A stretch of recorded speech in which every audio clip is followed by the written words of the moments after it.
What's up, Fig fam? Welcome back to the Fig Heel YouTube channel, and today we're going to be unboxing the Wrestling Megastars Series 2 BWO, and we're going to be talking about Blue Meanie's other Chella Toys figures, because these are the last of Chella Toys. Even though they do have the Epic Toys imprint on the back, it's technically the last of the Chella Toys stuff.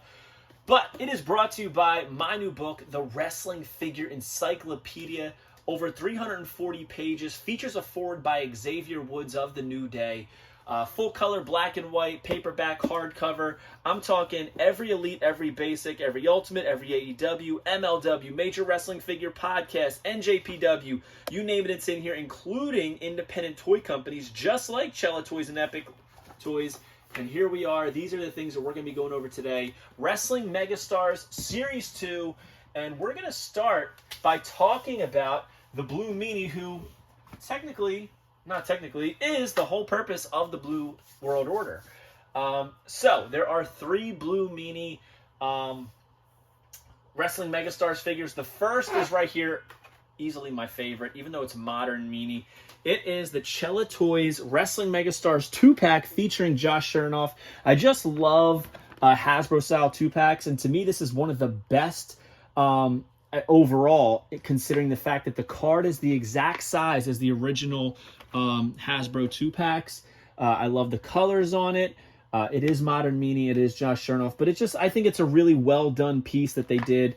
And technically the second ever release of Chella Toys. And I thought it was funny. They did Series 1, Series 1, Series 1. Like, we get it. It's Series 1. Then his next release is going to be the standard one we're going to go over. And there's also an Asylum Wrestling Store exclusive that we will talk about. That I'm going to keep that one mint on card just because I like it. But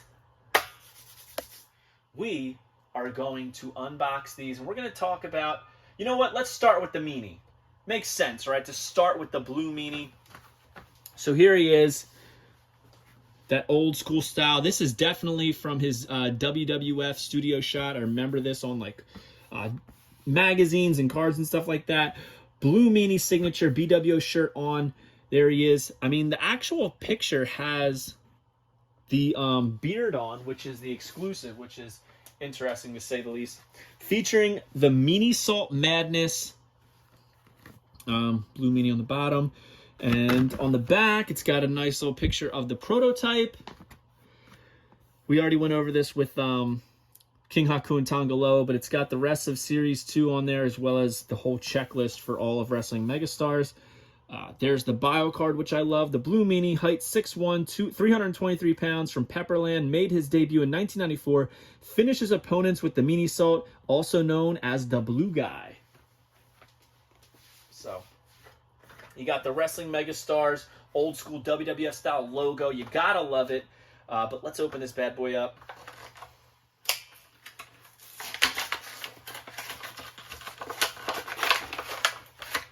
Now, there's been a lot of drama over the past couple years with Chella Toys, but you gotta give them credit where credit is due, and that is that they were the first.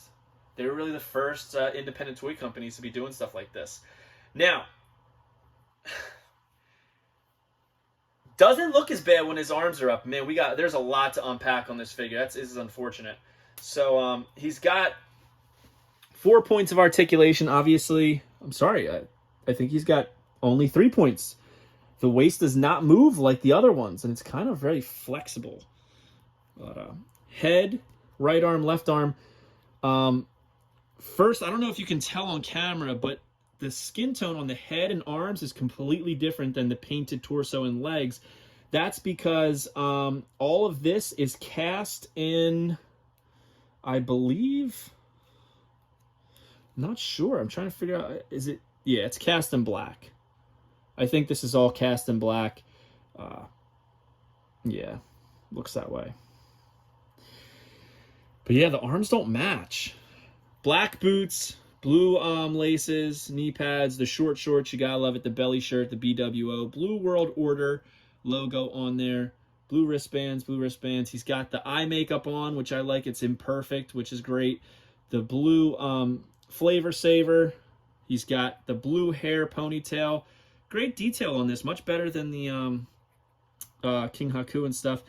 And a little ponytail there. Now here's the issue that I have with it.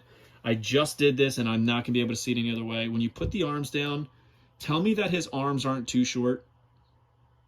Like, they're way too short.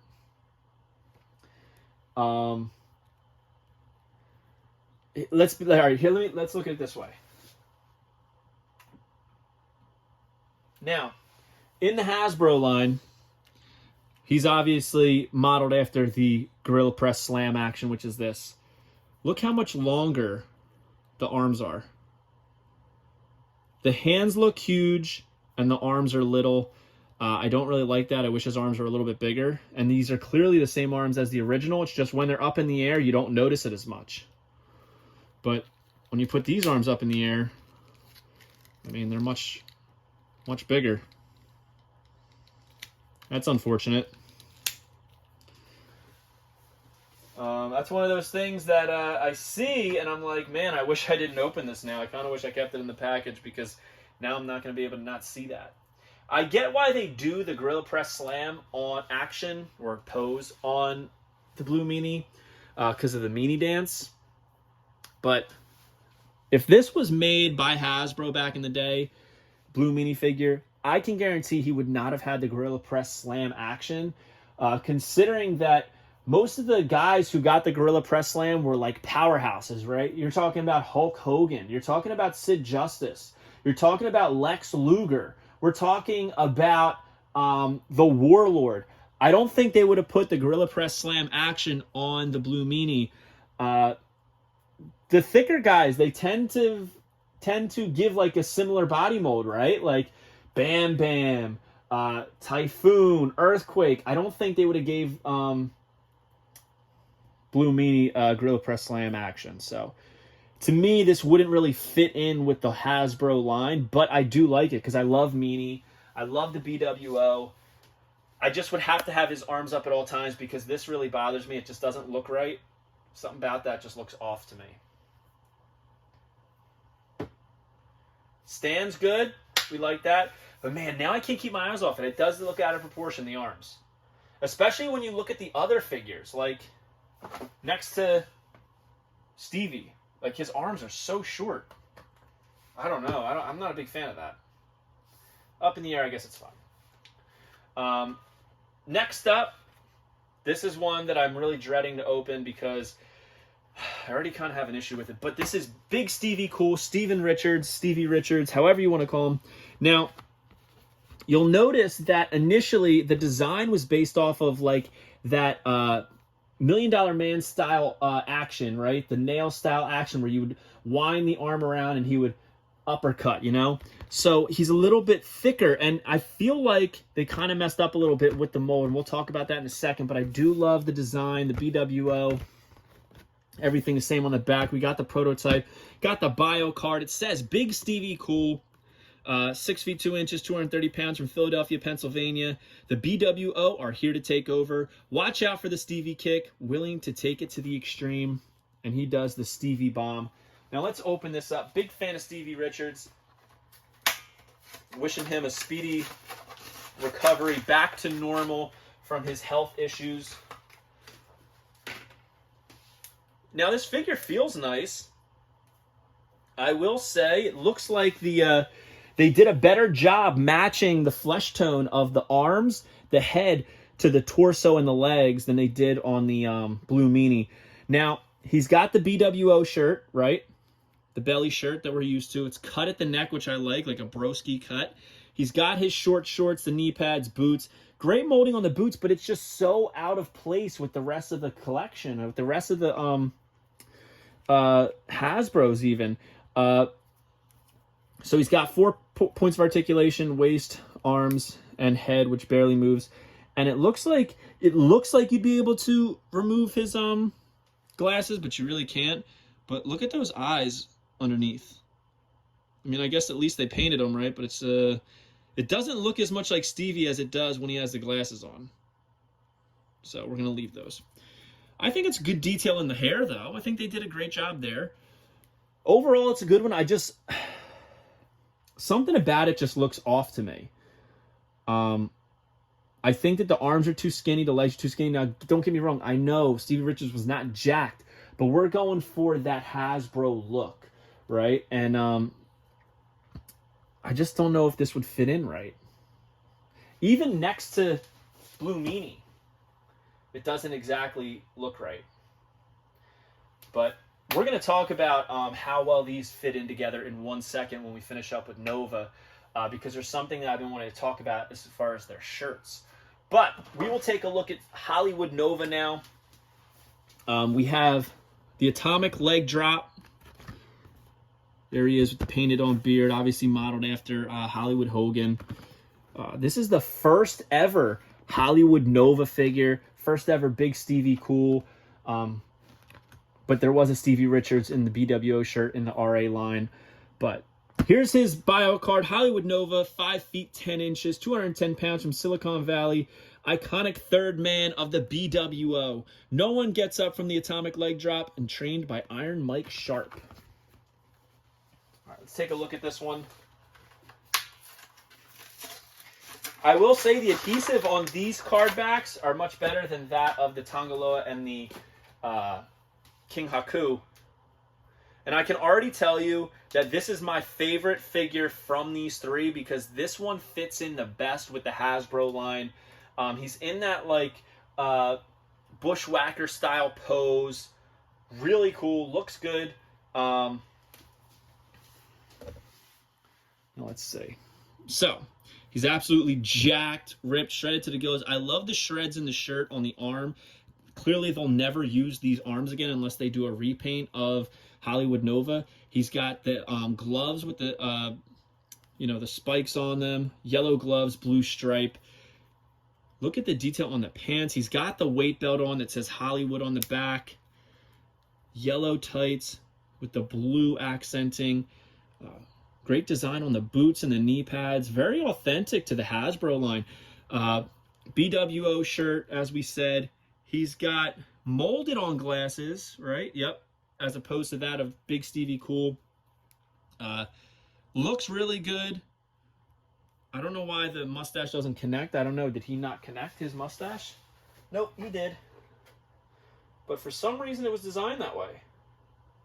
Because even in the prototype, it's like that. So I don't know. Maybe I'm incorrect there. Black glasses. He's got the blue paint on his eye, which I like. Hollywood on the headband. Look at how it's tied back there. It's like almost too perfect. Great detail in the cuts here. Love this. This is my favorite from the set. Easily. And I did not expect that. But very cool. So now, what I want to talk about is something like with these figures.